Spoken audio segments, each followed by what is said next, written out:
Hey, welcome to the Awful Wrestling Podcast. I'm James Dillinger. And there's some other people that aren't going to introduce yourself. I'm going to say, I'm Lightyear. I'm Etepakuyan. And what does everybody want? What does everybody need? I don't know. I don't know. I'm Sal No. I have no idea. It's not Al Snow. It's Sal No. Sal No. All right. Actually, it's O.J. Simpson. All right. And anyway, that's the Mad Dog freaking Jared Warren. And we're going to give you a whole bunch of shit you don't want to hear. That's right. Let's jump right into it. I think this is a really cool thing that might happen. Joe Hendry, who has been long rumored for the Royal Rumble, is also booked on the Jericho Cruise. It has also been announced that he is not going to get on the Jericho Cruise until Sunday. So, which means he could be in the Rumble, fly to the Dominican Republic, get on the boat, be in a WWE ring on Saturday, and then an AEW ring on Sunday. And I don't think anybody's done that. No. And appear on TNA TV on Thursday. I mean, so 3 different promotions in what? In less than a week, 4 days. If I was him, I'd do that. Yeah. If anybody knows about promotion, it's Joe Hendry. Like if there's a spot to be in, the man will be there.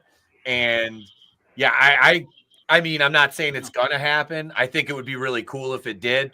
I like this cat. I haven't seen much of him, but I like him. I like his style. I love his self-promotion. Yeah. It's inventive, and he's really taking advantage of, social media and using it to his advantage, much the way Zack Ryder did way back in the day before anybody else. And for me, it was I seen on YouTube like 2015. It's right when he did it.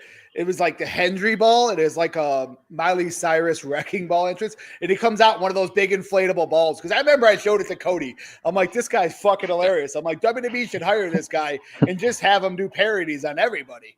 Yeah, like, mine was his the music video he did that ended up being on the top of the charts in the UK.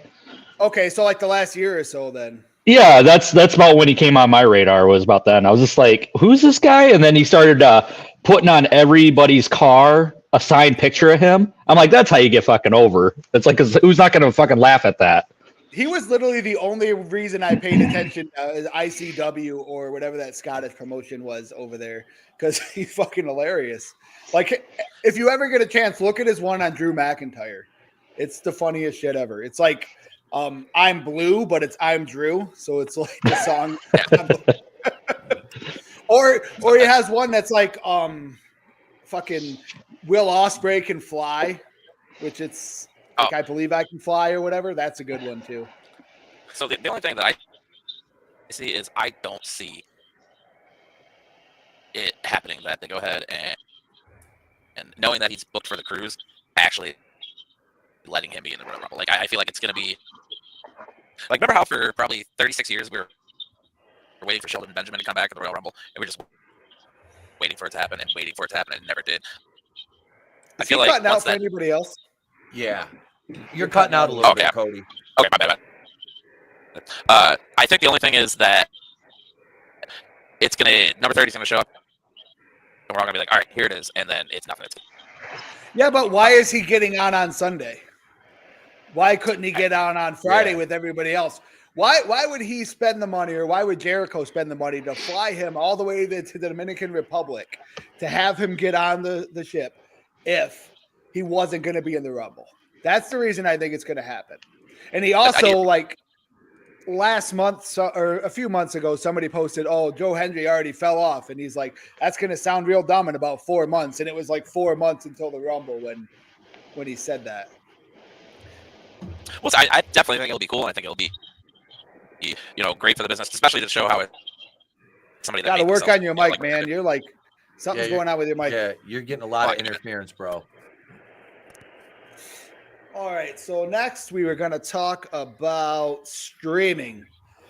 WWE on Netflix, AEW on Max, and who's doing it better. I think the first week they both did it miserably. to be honest with you. Well, how many? I watched the first Dynamite. I did. Yeah. Me and Draven and the boys watched that The last. show week. wasn't good.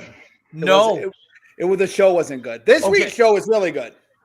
Collision was good.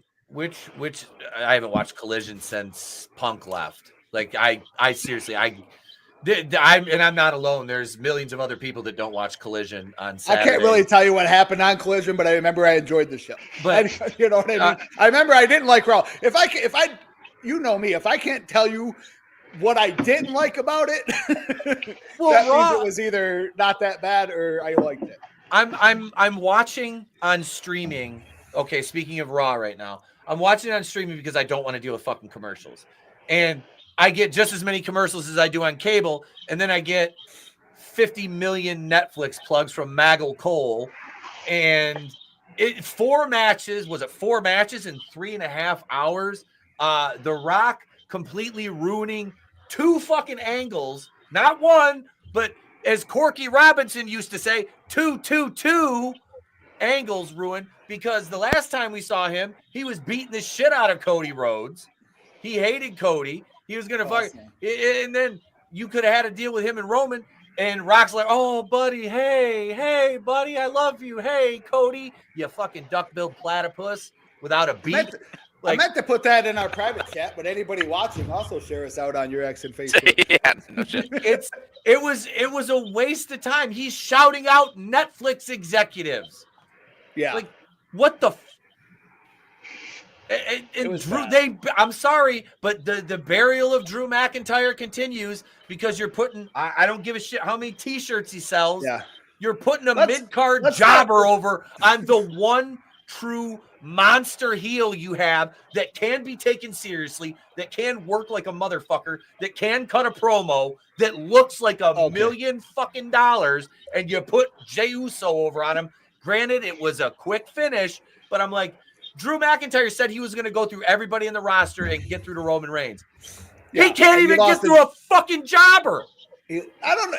You think Jey Uso's a jobber? A lot of people like him. He's over. His entrance is over as fuck. We were supposed to go to AEW first, but we triggered Pete right away.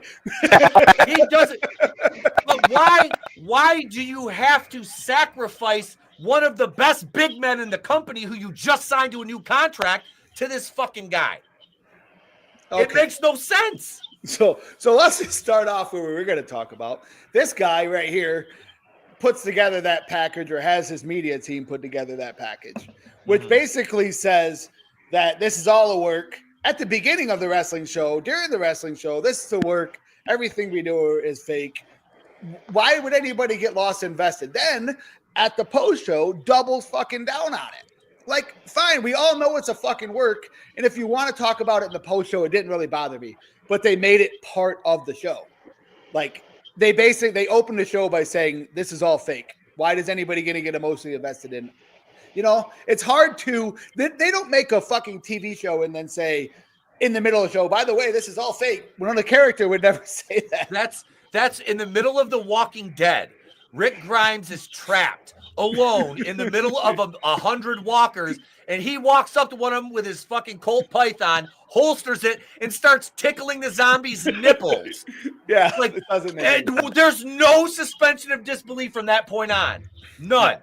And that is paramount to the business still. It's like watching Io Sky take fucking 15 seconds to climb to the top rope and sit there and stand and wait. And for all other 5 dolts to fucking have to wait and get in their fucking spot so she can do one fucking high spot that nobody's going to talk about in 2 days. It'll be on Twitter for 2 seconds, and then it's lost. Nobody's going to fucking care. What they do care about is if that character's developed, if she has a compelling angle or a storyline behind her to put her in that position. Not, oh, hey, look, a fucking high spot. Wow. What? One plus on Raw. Rhea won the belt back. Oh, Jesus Christ. Big. And I don't know who took this picture, but we appreciate it. And can we just say that outfit was like a huge homage to China? Everybody just have to try. Big time. We'll just leave it up there.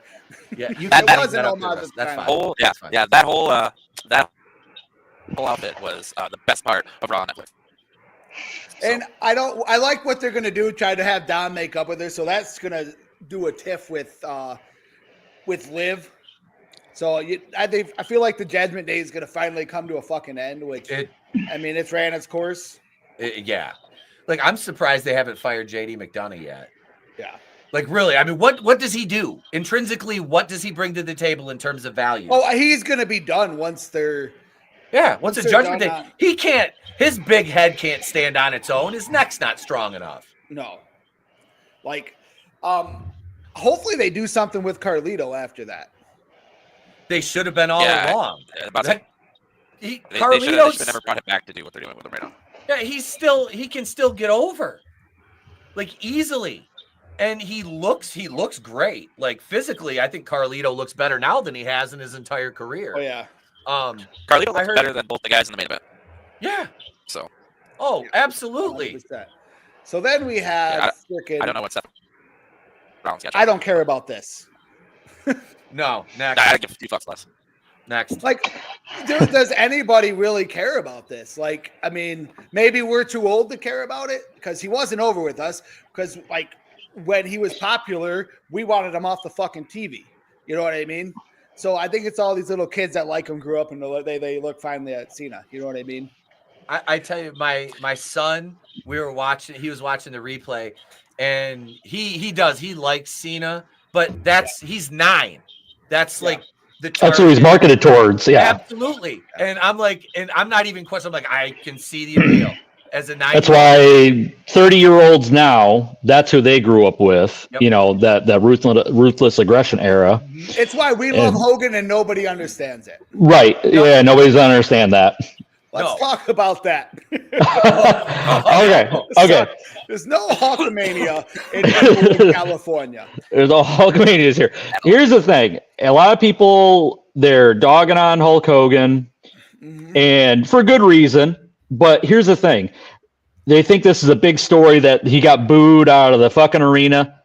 Tell you what, out of all the tweets and posts about Hogan, he's trending. That's advertising. It's like that him getting booed did better for wrestling in Hulk Hogan than anything else right now. It's marketing. It's like people are like, oh, he'll never come back. No, why wouldn't they bring him back? He gets heat, real heat.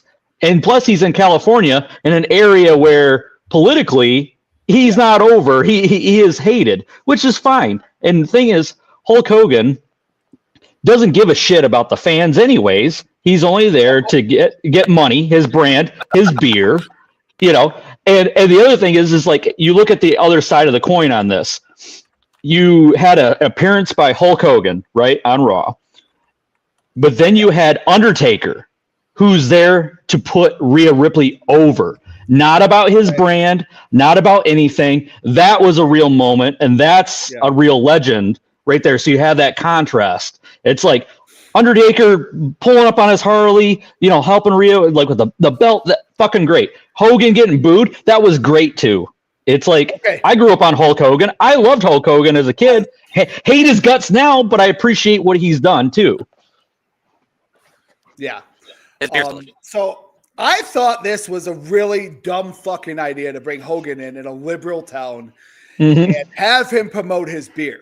Okay? There's definitely somebody thought of this. Hold on. I started thinking about this. He gets booed in a liberal town.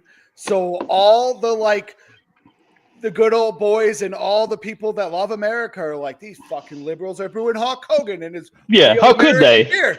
We need to fucking go out and buy as much real American beer as we possibly can. Is it the best marketing idea or the worst marketing idea ever? It is no matter if it failed or it was gonna if he got cheered, it didn't matter. It was gonna do the same thing no matter what.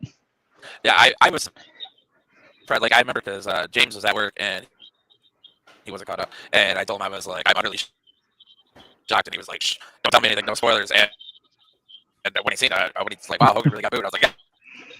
And that was the thing I was more shocked about. But then it dawned on me that, yes, you're in California. I was like, oh, shit, all right, that makes sense. I'm not sure how it worked out for everybody else, but I like Hogan still. Yeah, like I said, I honestly like the beer.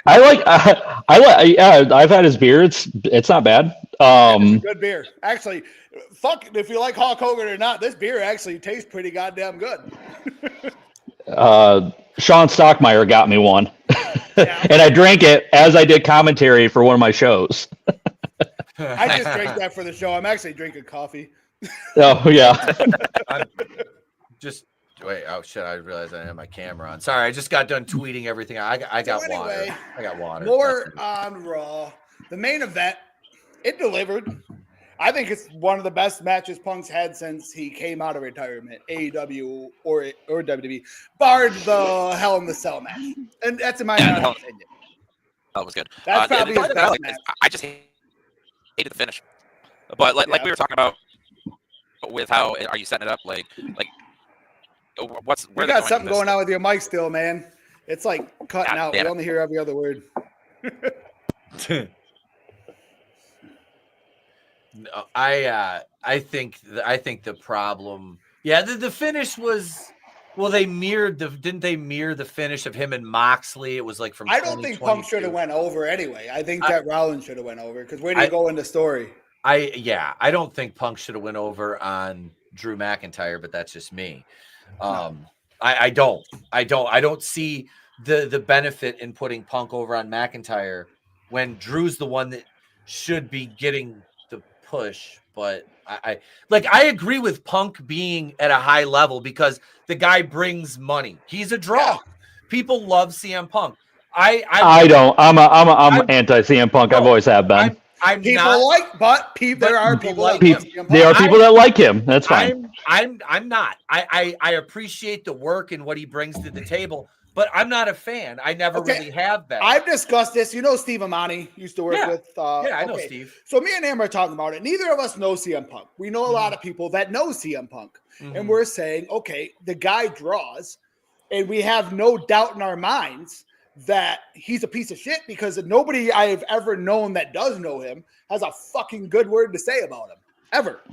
I've never heard anybody that knows him say anybody that's met him for an autograph, anything, has never said anything nice to say. The only good thing he's ever done is bury my trainer in for a moment because I don't like them. Me and him don't get along anymore. He did bury him in a shoot, but we won't name him. I still won't name him. I still love you, Eric. Call me. My number is still the same, bud. We can get breakfast. He's gonna make you pay. You know that. I was gonna say he's gonna make you pay. Anyway, here's the fucking thing that it's your first day on fucking Netflix. Your world champion of Monday Night Raw is a promo, not a promo in the ring. A pre-recorded promo. A backstage promo. Fuck! That was recorded a week ago in a different building. Either swap him and Cody before you go to Netflix, because guess what happened during the fucking Tribal Combat awful fucking finish? We'll move on to the Tribal Combat, which was boring as fuck. It 52, really was. 52 minutes, I believe it was. First of all, the beginning was boring as fuck. Yeah. Then it went on to try to overbook the ending, and then you don't include Drew and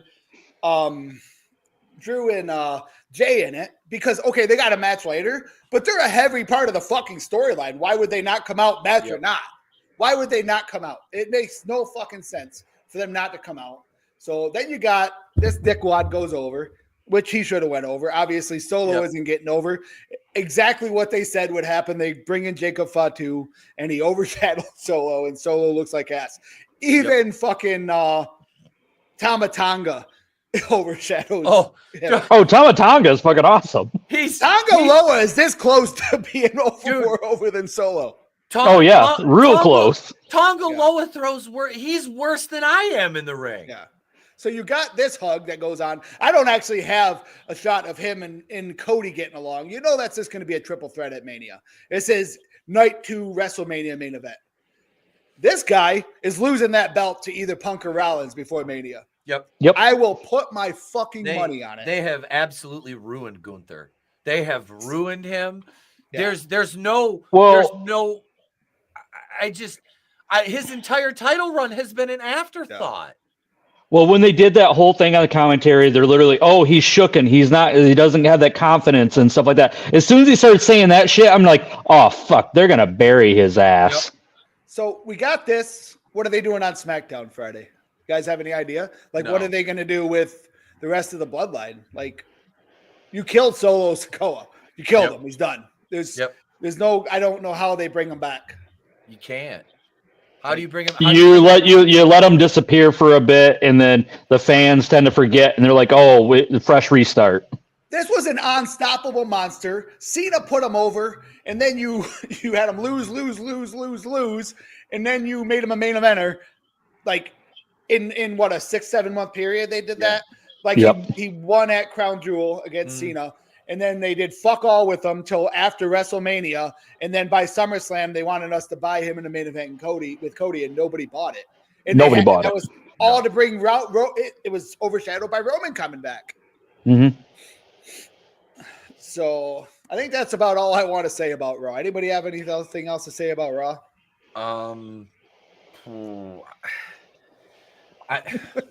Anybody know the numbers? Hold on, I think I do. Fuck. I saw him reported on Twitter earlier. I do have the numbers. You have now, now part of Raw that I liked, and I always like seeing him in the crowd. Macaulay Culkin in the crowd. Yeah, I was just like, I popped for him. I'm like, oh shit, and Topanga was in the crowd. I'm like, oh shit, one of my first, first crushes. Danielle Fishel looks amazing. She is a chef's kiss. She's aged like a fine wine that you only bring out when you have exclusive company. She is just, looked fantastic. Like, she is, out of all those actresses from that time period that have, the Wall has swallowed them up. Like, it does, because the Wall is undefeated. She has fought Father Time and won and fought the good fight. Like, looks amazing. Kudos to her. But yeah, it was just good to see like recognizable faces, like this new generation. They're not going to know anybody who's in that fucking crowd. Well, who the hell's this? And then we got a pop from it. If those are real, they have not seen numbers like that since before the pandemic. Yep.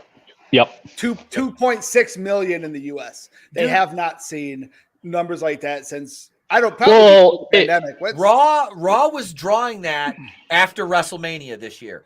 Post WrestleMania, Raw was up at 2.6, SmackDown was 2.1, and then it started to shift as Cody's title reign turned to the sack of shit that it's been, because he's not a fucking champ. He's not a world champion. I'm sorry. Give me a fucking. He's a heel. He's a heel. Make him a heel. Make him. I don't really pay attention to the ratings because the coveted 18 to 49 demographic, right? That's the coveted demographic. You know how many of those people, male 18 to 49, actually have cable? Less than 25%. So in all reality, they don't fucking mean a goddamn thing. The only thing is those numbers are up because most people have Netflix. A lot of people before that didn't watch Raw unless it went to Peacock later, but even then. More people had Netflix than they have fucking cable. I've been trying to tell people that online. This is a dumb decision. No, it's not. No. So go ahead. No. I was going to say, I was watching Raw on Hulu until they pulled, because when I was doing my reviews, I would just go over to Hulu and watch it there. I did that for a long time. Yeah, because I'm always streaming Monday, so I never watch it live. And then I finally decided that Raw's not worth watching, because it was every week I'm doing up and down points, and it's like always like 9 or 10 to the bad and like 2 or 3 good. I'm like, this isn't even fun. This is like reviewing Batwoman. In AEW, they're like all over the place. Like, I can't even, like, one week they're like so down, and then they'll have like this great fucking thing, and then the next week it's down again, and I just don't understand it. I'll see, like, it's hard to judge how they're doing, because 1 minute you're seeing an empty stadium, and then all of a sudden you're seeing another thing and it's fucking packed. It's like, and the card's not any different. It's not like they were some pay-per-view. You and I went to 2 shows. The one in Little Caesars Arena was pretty full. And then it was pretty full. The one in Van Andel in Grand Rapids, and it was fucking a smaller arena, and it was half full? Half full, yeah. They had half of it blacked off. Well, the Van Andel only seats 16,000. Yeah, but they almost filled Little Caesars in Van Andel. This is a 5 month from May to September. You know what I mean? But you got that Grand Rapids, like that area, and then you got Detroit. Detroit is more wrestling, crowd. Wrestling city, Historically, like, absolutely. Yeah. Detroit is a huge wrestling. I don't know. city. I've had a lot of fun wrestling in fucking GR.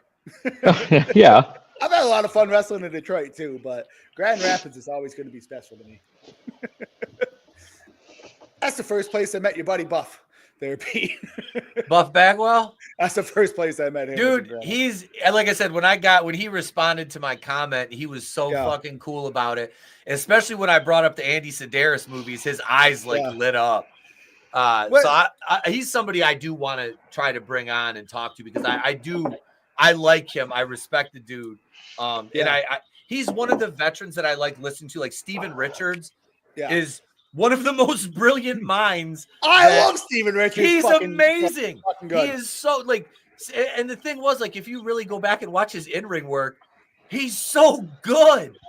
He's so good. And it's like this guy got labeled everybody looks at Steven Richards like he's a jobber. He's better than half the main eventers in WWE. Steven Richards got buried by Shawn Michaels and a lot of other people, and that's what happened.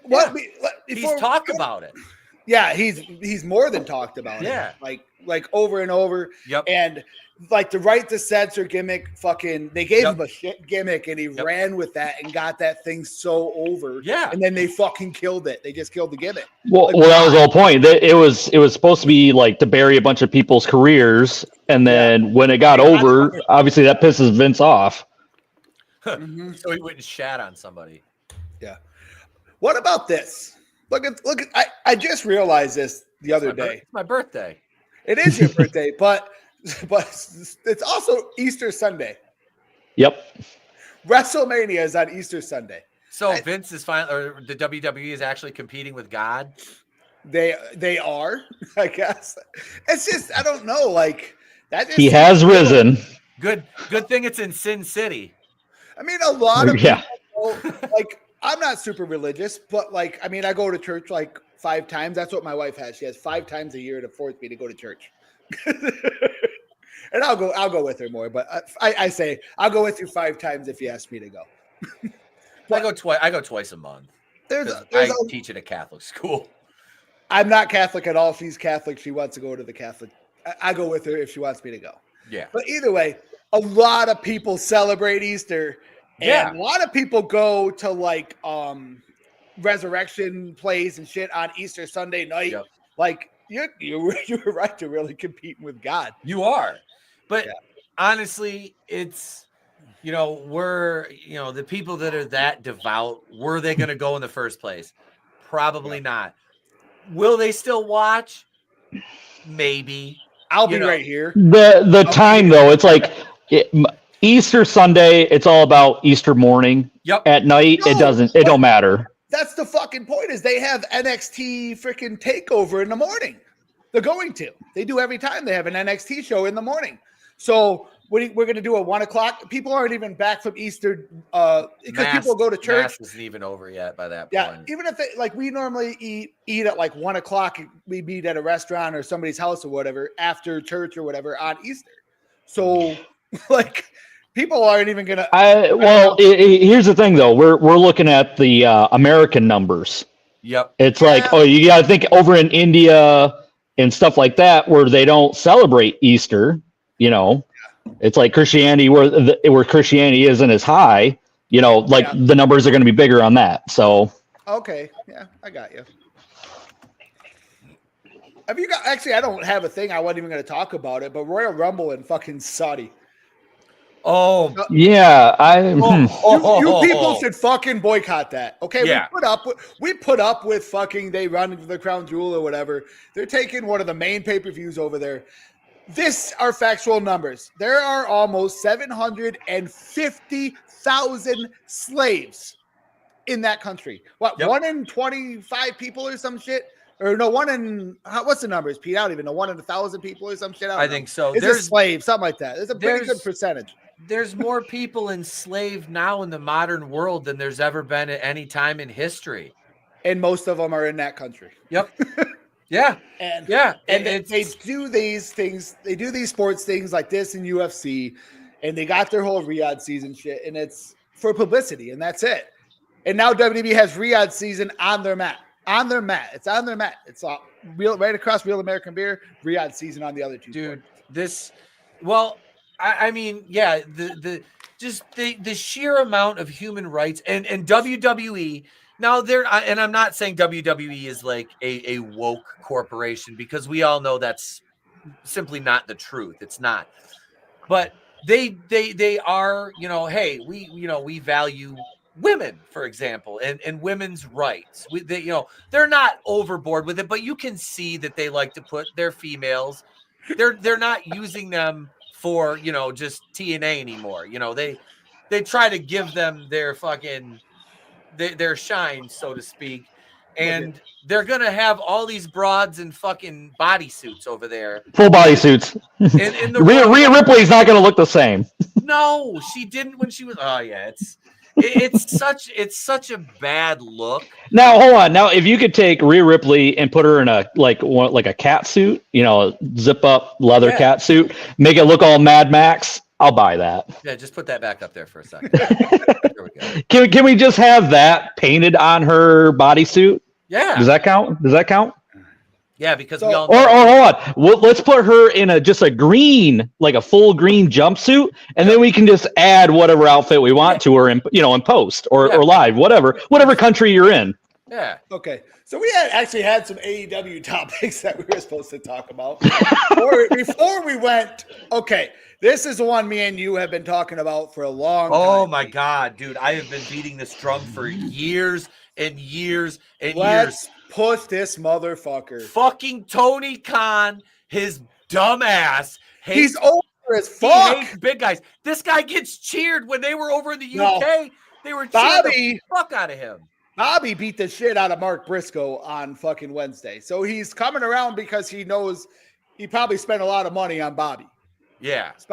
But Big Bill is getting pops, and he's in a heel fucking stable. Yep. And they're cheering him every time. It doesn't matter who he gets in the ring with. They're cheering him. It could be their most over fucking conglomeration guy they got, which is the stupidest fucking name still. Yeah, it is. That's it. I mean, even the Pure Fusion Collective is better than the conglomeration. You mean the lesbians? Yahoo! Dude, I seen a meme. It was like they put the Bang Bang Scissor Gang logo on it. Yep. I almost fell over. I just give me Zoe Stark. I can fix her. Who is with us on pushing Big Bill? He deserves it, dude. The guy, he's over. He has every single thing on the checklist that a top guy needs. Honestly, all of it. If they brought But Enzo he's got the old school, like if you take him, put him in the 90s. Oh yeah. Perfect. Top tier guy. If they brought Enzo back and did not have him get in the ring, because there's a lot of people like wanting Enzo to come back as a manager. If they brought Enzo back as his mouthpiece, and Big Bill could cut a promo actually too. Like he's not a bad promo guy, but you bring Enzo back and just make him his fucking mic guy, you are in the money. But they hate each other. But I mean, anything for money. Well, but you're both on the fucking Jericho cruise coming up. How much do they hate each other? Okay. Well, I thought there was heat between them. You know what's funny is there's that rumor that MVP knocked Jericho out. And I don't know the truth behind it, but if you look it up, there's like a story that he knocked him out on the second cruise, like in like whoever the talent hangs out, like in private. But he's back on the cruise, so I don't know if that's true or not. But look at this. This is something I do like to see. You see, that's their first show. I mean, it's not a big arena, but it's full. Full. That's World's End. It's full. They're a little bit smaller, 7,000 seat arenas. And I'd love to wrestle in that. That'd be amazing. Yeah. Yeah. Look at this. The fact that they're filling that up is, besides what WWE drawing, stop comparing that part. No. If they're filling that, even when they don't fill the hard cam side on some, the pictures make them look bad. It looks good on TV because. Well, that's the point. Yeah. Yeah. You're not seeing that hard cam side. WWE has the same problem with that too, you know. Yeah. Look at fucking SummerSlam. Everybody was posting pictures that they had a bunch of stuff and everybody got their tickets upgraded because they didn't sell these parts in SummerSlam in Cleveland. and it was like barricaded off. When SummerSlam was in Detroit, they didn't even try to sell it out. Think about WrestleMania. They didn't barricade half the thing off. They drew 90-something thousand people. When they did SummerSlam there, they drew 60,000. Could they have filled the others? Whatever? No, but they tarped the whole spot off. They didn't even try to fill it up. I mean, WWE is way bigger than AEW. Stop. People try to compare them so much. They're like two different fucking things. Two different monsters. Yeah. Yep. They're not gonna compete with them. No matter what the neckbeards want to prop AEW up as, they're not on the same level, and that's okay. Yeah. That's fine. WWE's been around for fucking ever. I think they have a better roster. I do. I've said that a million times. AEW has a better roster. I completely agree. They're terribly booked and managed. Yeah. I mean, so is WWE on some occasions right now. Oh, I'm not. No. And I said this on, I think, the very first episode. What has Triple H ever brought to the table that's original? What has he done? Not a fucking thing. So all these stories that are still over, the stories that he's still continuing to do are stories that Vince has. It's Vince. So why the fuck are we supposed to believe that now, all of a sudden, he's a creative genius? Where does that school of thought originate from? Where is it emanating from? Please, somebody tell me, because I'm quite vexed. Because it's because now you're like, for people that aren't in the business, you have somebody who was brought up in the business as a wrestler. Yeah. Whereas Vince was never a wrestler until later. He was just a businessman. Yep. Yeah. So now you have two separate entities and one's gone. So you think, oh, well, now we can put our trust in this guy, not the old man. When in reality, it's the same guy. Yep. Yeah. The guy was just Triple H is in WWE as a head because he was groomed to be. Yeah. Yeah.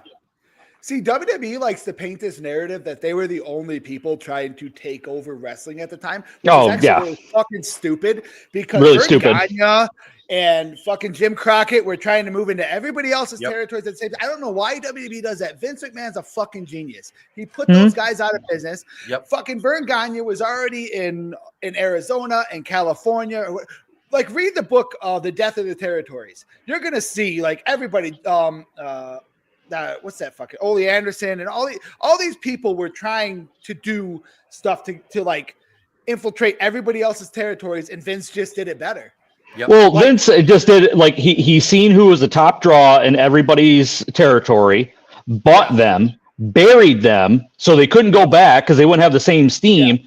And he just promised them, "Oh, I'll put the title on you eventually," and then didn't deliver on it because, hey, tough shit, you didn't deliver it for me. And then eventually he had all the talent, and then if they were to go back, they lost all their steam because they seen him on cable and on pay-per-views and stuff like that. So a lot of people don't know this is Vince stole their TV because they would all give the TV for free to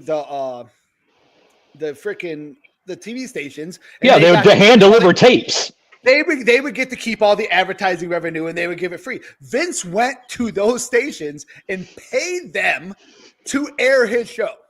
Paid them than they were getting advertising. It wasn't free content. It was paid. Yep. Get rid of their show, put my show on, and I'm going to give you this money until they all went out of fucking business, and then he could sell his media for whatever he wanted to. That's fucking genius. And nobody's ever really competed. I mean, WCW competed at a loss. It was great. It was great fucking TV. That's not why. Don't undermine. There was a long period of time where WCW was way fucking more entertaining. Yeah. Oh, well, look at like before WCW, NWA, you had Starrcade and all this stuff. You watch the older Starrcade stuff, and all of them are banger matches. Some of my favorite matches are in Starrcade. Like me and Pete talk about this all the time. You look at guys like Magnum TA.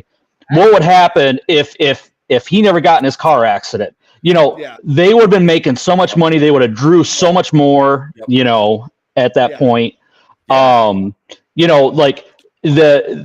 had more realism in those matches than what WWF was doing, where it was a little bit more cartoony. Magnum TA versus Tully Blanchard in the I Quit match, where he took that wooden chair and they're stabbing that for whatever. Every time I watch that has such realism to it that no match today can match that. No. Because it literally looked like they're really trying to kill each other in a ring, and people paid to see it. Well, Vince just understood production. That's all it was. Yeah. He understood the show.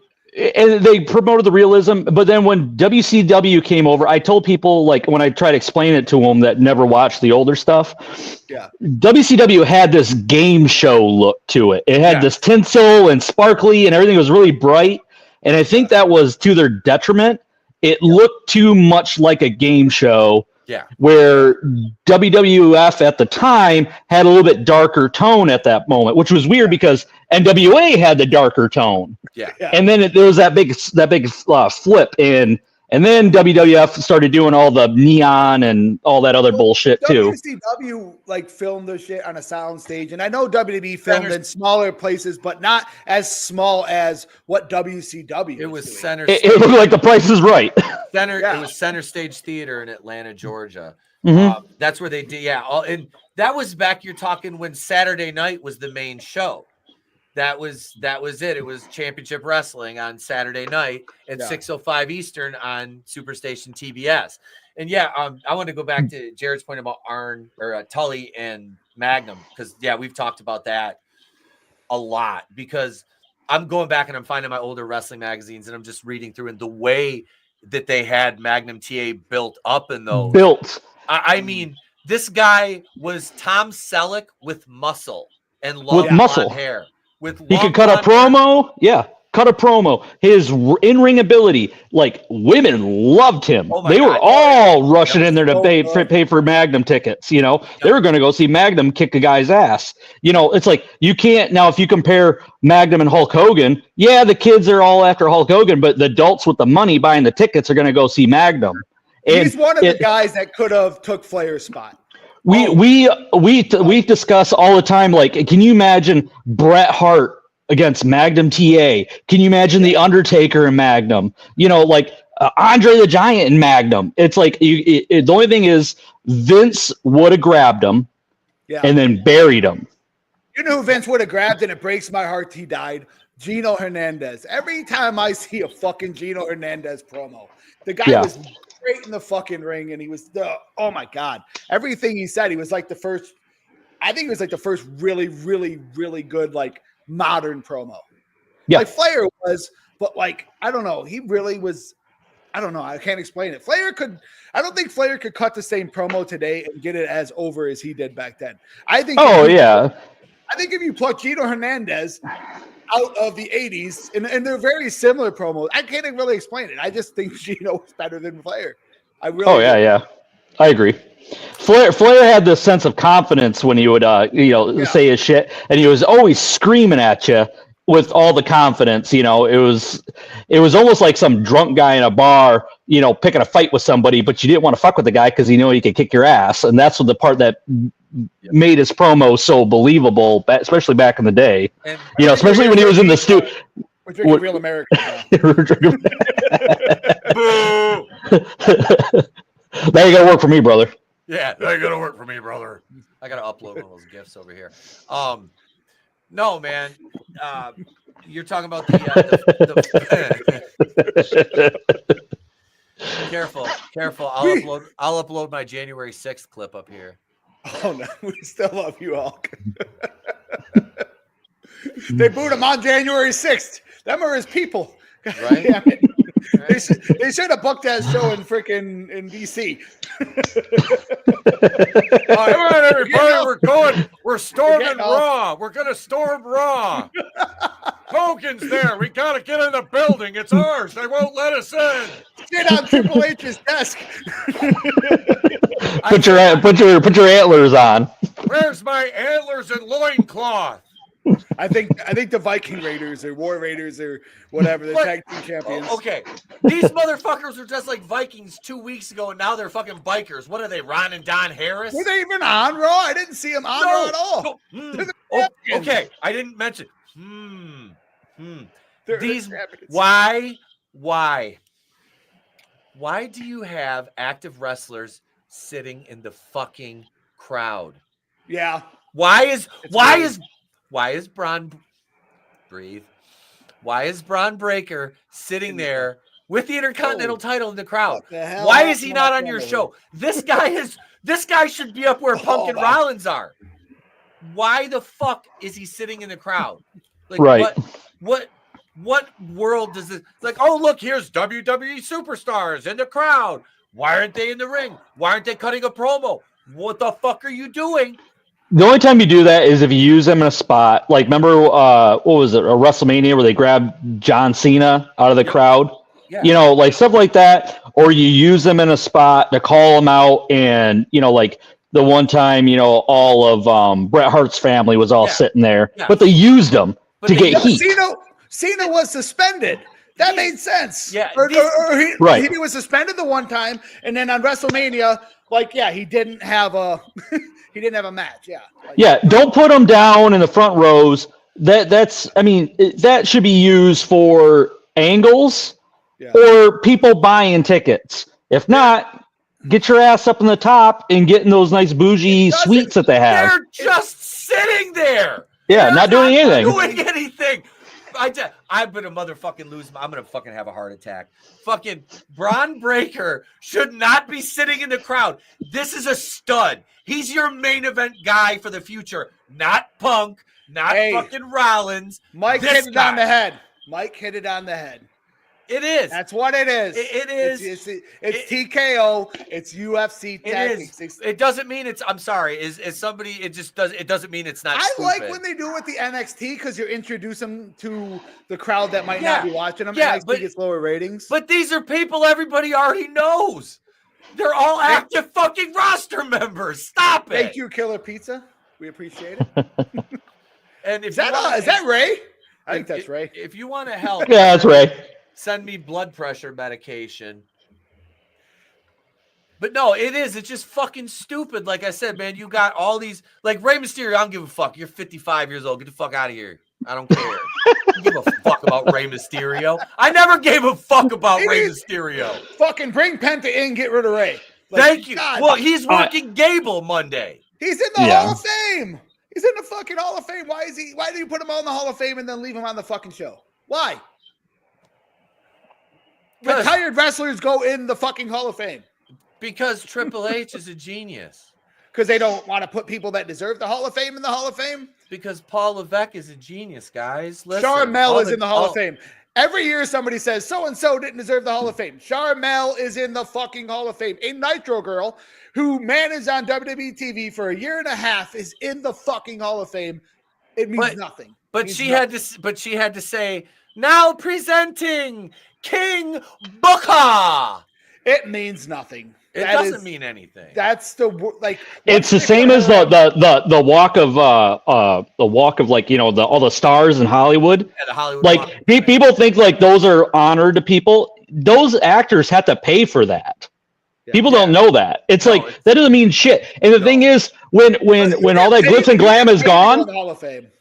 There's shit and garbage on that walk of fame. It's like that means nothing. All it is just for publicity. The same thing as the Hall of Fame is. It doesn't mean jack shit. Just because you got a ring doesn't mean shit. Yeah. Have you ever went a block over from there? It's a fucking city. It's homeless people. If you've never been to Hollywood, Hollywood is fucking gross. Hollywood's full of cosplayers wanting fucking pictures with them and charge you $10. So that's what they want. That's basically like the Vegas Strip then in Fremont Street. Yeah, Fremont Street. Yeah. When I was on Fremont, that's it. It's like it was like half naked strippers walking around wanting to. And their pamphlets all over the fucking ground that magically get taken away in the morning. I did a couple shorts for my YouTube channel when I was out there. I had a homeless guy and I did a remix of him just walking to the Walking Dead theme song. This homeless fucking Jakey bum walking around in front of that fucking big famous liquor store. Me and my co-host Tony were driving by. I'm like, oh sweet, just start shooting a video of him. I'm like, I'm gonna make something of this. Cody wanted to talk about this. Okay. He says he thinks it's dumb and we don't need it. I don't really care. I mean, I mean, it gives these guys somebody to feud with. Yeah, yeah. This is the dumbest and funniest fucking thing I've ever seen. What did they do to my boy? Look how they massacred Ricky. Robert Gibson is somehow looking at the camera and John Moxley at the same time. Same time, yeah. Bro's eyes are on fucking vacation. One's seceding from the union. Fucking. Him and Shawn Michaels need to have a fucking stare down center of the ring. Shawn's getting worse and worse. When did Shawn Michaels turn into Forrest Whitaker? Skull it for skull. I heard a rumor that Scott D'Amore is going to NXT. Okay. And that Shawn Michaels is going to the main roster to help Triple H with the booking. Is that going to fix things? Because I think so. Shawn Michaels has had a lot of good creative ideas. NXT's better than the main roster show. I don't watch NXT. No. I don't. I watched like one pay-per-view. Let's get through this AEW shit that we were going to talk about. Yeah. Stop putting a picture up. He looks like Jared. This looks like a snuff film. Jared, and that one, and he looks like the doctor in Cannonball Run. Yeah. Yep. They were only there to do this. That's the wait. Gibson's eyes look like fucking the dude from Friday the 13th Part 3 that got his head crushed. Yeah. Outside the cabin. He's 3 feet away from the bitch. Chris can't hear him screaming, and Jason's like, "No, fuck this. Your eyes going out in 3D." So we have been talking about this since episode 1. We were talking about this on your podcast. Where's the end game? This was the end game. Yep. This was the fucking end game of this storyline. Yes, sir. This was it. Do they not got him? Because I mean, it was so. pretty obvious from the fucking beginning that this was the end game of the story, and he's still not there. Yep. They don't have a payoff. So what do they do? No. I kind of agree with Cody. This and this, it's funny every time. I can see Moxley. You know what we're gonna do? We're gonna get the Rock and Roll Express. Okay, stay with me, Cody. We're gonna get the Rock and Roll Express. We're gonna do a Skywalker match. It's gonna be Night of the Sky. Except I'm gonna duct tape these 2 old fucks, and one of their eyes is gonna pop out. They have been unbeatable. For 6 months going on since All Out, and then Edge comes back. I'm sorry, Cope. Which it didn't bother me. That shit is fucking terrible. It did not bother me at all when they call him Cope on commentary, if he refers to himself as Cope. When I was like, why are people so mad about this? So I'm watching Dynamite. His fucking name. And then when they announce him coming to the fucking ring on Dynamite, Rated R Superstar Cope. I'm like, oh, fuck it. I get it now. Yeah. I fucking get it. Can we get him a tag team partner named Seethe? So we have Cope and Seethe? No. If they don't come out with a Cope Harder shirt, it's all for nothing. That's where the money is. Cope Harder. Rated FTR. Oh fuck. I like what they're doing. I like the name. The name sounds cool. I'm not a big FTR. I'm just afraid. I'm not gonna say shit about Cash. I don't want to get shot. It's basically fucking the same as what was the other one, CMFTR or whatever the fuck they called it when he was teaming with Punk. Oh, wait, I don't know what I'm doing. Oh wait, this isn't happening. This isn't fucking happening. Blick up there. We'll get to that. It's on your fucking notes, guy. I don't follow the product. Anyway, this isn't happening. I don't think, or they haven't closed the fucking deal. But now these guys lost. They lost to FTR. Yeah. What you took everything away from it. The NWO didn't lose for a long, long time. Nope. And once they lost, guess what happened? Boom. It died, and they tried to fucking resurrect it, and it was never the same. Well, the worst thing they could have done is put anybody over on them like that. I don't care. I don't care who it is. They don't lose. They don't lose. Matches can get thrown out. They can get completely thrown out because that way your slate's clean. It doesn't matter. There was no contest. You could do disqualification. You can do a bunch of stuff. It doesn't matter as long as you don't Pin the guy. That's all you got to do. Don't pin it. Don't squash. No looking at the lights. None. If they're gonna lose, it should be finally. If they're gonna put the title on Cope, they're gonna put the title on our guy Cope. Cope the Hope. He's just coping right now. He's just Copenhagen. That's when they fucking lose in the title match. When he gets then you got the celebration. They already beat him. Nobody beat the NWO. Hardly ever did the NWO lose. And if they did, they fucking destroyed everything, and then they got the title back like a second later. Or they walked out. Yeah. And just walked to the back and got counted out. They lost on their own terms. Yeah. So like, we didn't have to beat them. We were going to walk with our belts because we still retain the belts. You know. Hall and Nash did that. It's just like whatever. We don't care. Fuck it. We're walking away with the belts. It doesn't matter. It's a fucking count out. We laid them out and then we left. Let's talk about this guy. Let him go. Why are people so fucking up in arms about this? The guy wants to go work at the same place his wife does. Let him fucking go. Let him do it. Yep. Did you guys either you watched Dynamite last night? No. So Will Ospreay and Buddy Murphy or Matthews or whatever the fuck his name is there, they have a match and it's a fucking banger of a match. A really, really, really good fucking match. And then after the match, Ospreay cuts his promo about they don't need a group. He's already wrestled him and Brody King, and they're so good, and they don't need a leader. They're all good on their own. Like, basically just trying to bury Malachi Black, but it ends up burying fucking Buddy Matthews. In my opinion, it buried him more than it buried Malachi Black. Why? He's been in the fucking business as long as you are. He's more famous than you are in America. Ospreay, I hate to break it to you, but he was on WWE TV.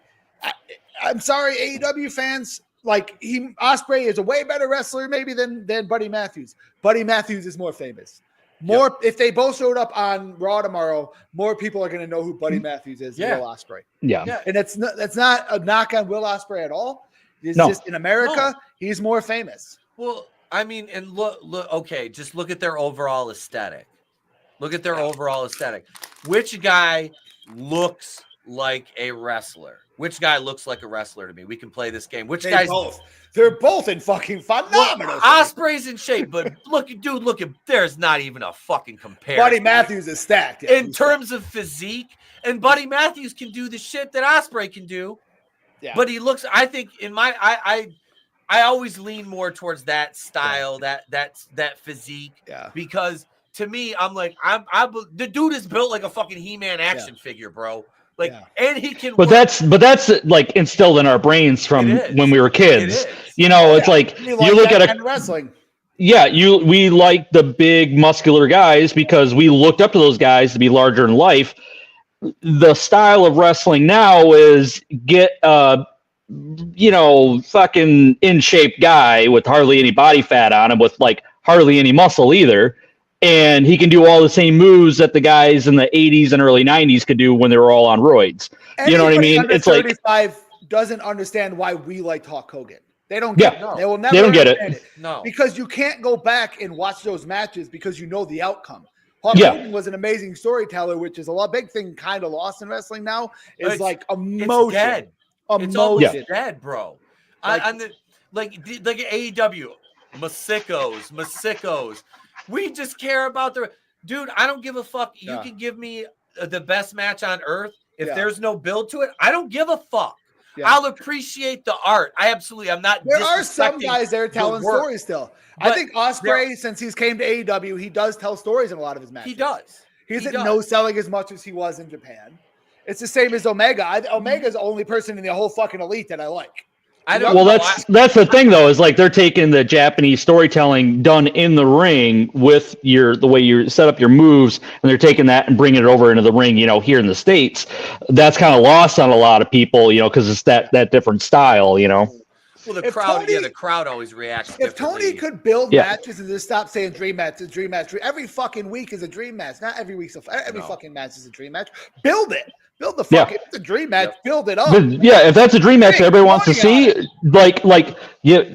I always make this example. Like when it comes to like a cat, you dangle a string in front of a cat, the cat will play with it all day long. The moment you give the cat the string, the cat wants something to do with it. It's the same with a wrestling crowd. You need to dangle that just enough to keep their attention that to when you finally give it to them, they go nuts over it. And that's where you got to build matches. They're not competing. They're not competing with WWE on live TV at the same time. They're not competing like when Nitro and Raw were doing it. They were giving away title matches on fucking TV and big matches like Goldberg and Hogan or Mick Foley won the title or whoever. They weren't competing with another program that was on the air. You don't need to give away that match. Save it for the fucking pay-per-view. Yeah, then we'll buy it. Yeah. Yep. Why pay for it if we're going to see the dream match on a normal program? Makes no sense. I don't want to see a guy struggling with fucking like one of your jobber guys that never wins a fucking match, struggling to beat him, and then I'm supposed to believe that he's going to go in here and have a competitive match with one of your top guys. Bobby Lashley did a thing. He says he tries, like he did an interview. He says, Tony, and he works for Tony. He tries to make everybody happy. You can't do that. No. You can't make everybody happy. Some people are just going to have to be fucking jobbers. Well, that's... Oh, go ahead. I'm sorry. Go ahead. I'm sorry, bro. And apparently, if you're in his fucking company, if you 300 pounds or close to it of muscle, you're fucking jobbing. Poor Brian Cage. And that's the problem. And Brian Cage can fucking work. It's not just a muscle-bound guy. No, dude, he's amazing, and I stand by. I don't care if he agreed to it. He never should have put that fucking bitch Tessa Blanchard over, ever. Under any circumstances should you ever have put her over, let alone let her give you a fucking Canadian Destroyer, which is a fucking garbage move now because it's trash. It's, I'm sorry, a Canadian It's Destroyer. a transition move now. It's a transition move. It's a fucking finisher, you fucks. You fucking game, you fucking marks. Out here like this. This is them. Oh my God, this is how I'm gonna wrestle now. Fucking neck. Now let's talk about the real star of AEW. Fucking hell. Jesus fucking Christ, James. If you guys haven't noticed, kill me. If you think I'm stealing your fucking graphics and memes, I am. It's your watermarks right on it. I don't care.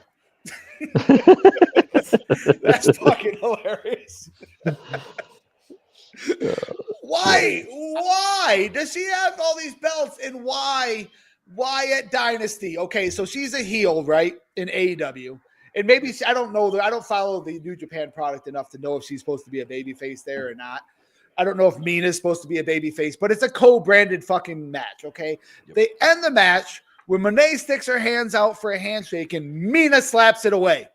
Why? If AEW fans are tuning into this, why would you make your heel champion that people has go away heat anyway look like a babyface? Mercedes Moné is the single worst female wrestler I have seen since fucking what was that Victory Road when those two who the fuck was that Charmel and that bitch from Survivor Jenna Maraska wrestled? She is fucking the epitome of everything that is wrong with women's wrestling. Nia Jax sucks. Her finisher sucks. I'll get to that big fucking heifer. Wait, hang on a second. I got something for wait. Not your wait. Not. I just get my can of gasoline and I'm just like dumping it on Pete. Here it is right here. Just let it. Here it is right here. My God, it's Refrigerator Jack. My God, it's Refrigerator Jax. I use that in one of my fucking SmackDown videos. But no, Mercedes Moné, number one. There is no fucking reaction. I have heard more reactions at shows me and James booked when there was 10 people in the fucking crowd than this bitch gets in a crowd of like what 5,000-6,000 people. And everybody's saying, "Oh, she buried the women's division." The only matches she's had that are good are the ones that Stephanie Vaquer carried her in. Like, carried her.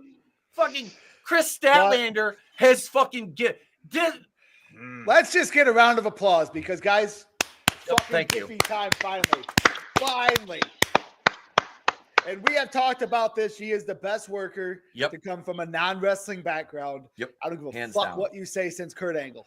I don't Hands care down. what you say. She is going to Absolutely. be the biggest star in the company. Bigger than fucking Trish Stratus. I don't care what anybody fucking says.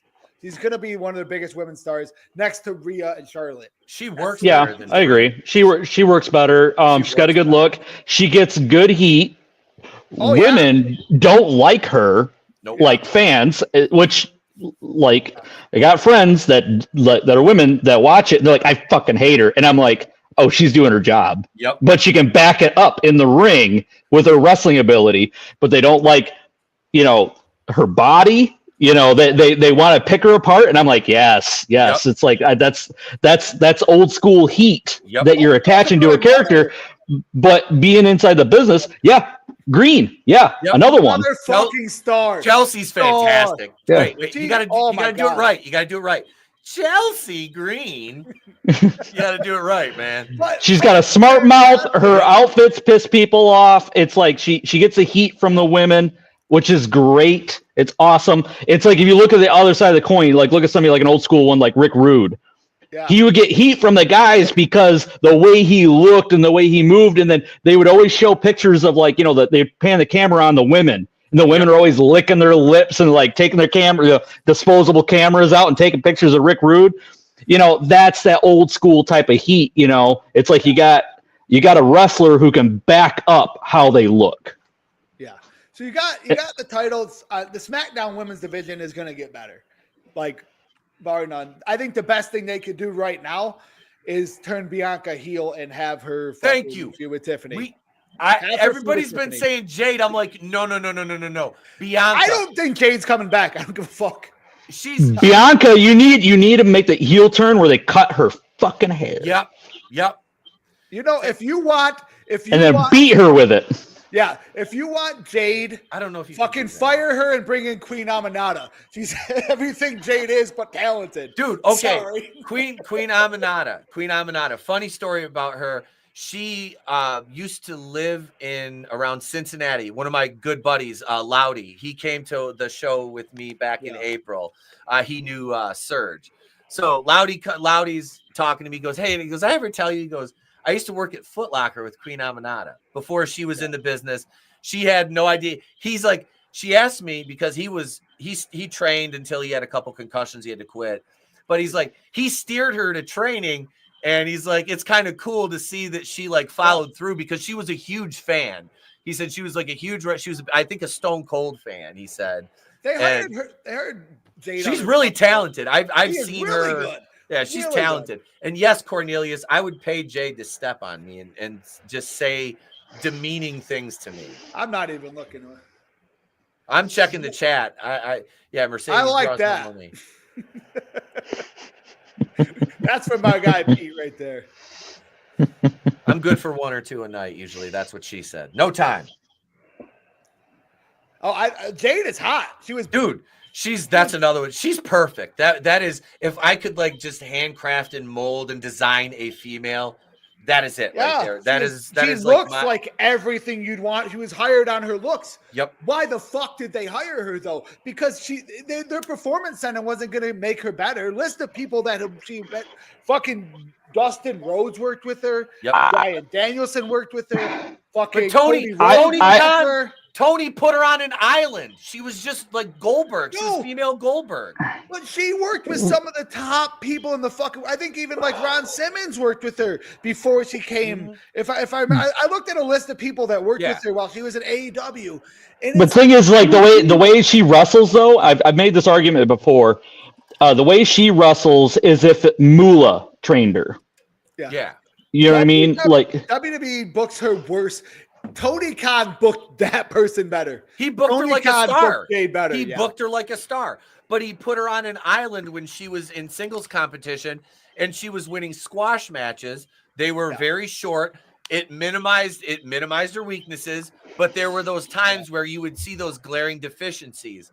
Yeah. I don't think she's ever going to be a good promo because she's not. Mm-hmm. She almost needs like a manager. Like she had over there in AEW, she had, I don't know, I can't remember the guy's name. Was it Mark? The Mark dude Sterling? With Mark Sterling. She was with Mark Sterling, I believe it was. I can't remember. But like I said, I adore Jade. I do. Like she's gorgeous. She is. But on top of that, no, just her athleticism. It's like I want to see her succeed. I'm like, because I love I love that female, like that aesthetic in the business. Well, She because doesn't put it all together. no, not at all. but if she could do the same like Jordan Grace Yes, can do, like you got somebody who's which Jordan Grace is 5'3". Fucking 5'3". Stickly. Who is Stickly? Jordan Grace. I don't know who Stickly is. Sorry. Jordan Grace. I don't think Jordan Grace is bad looking at all. No, dude, no. No.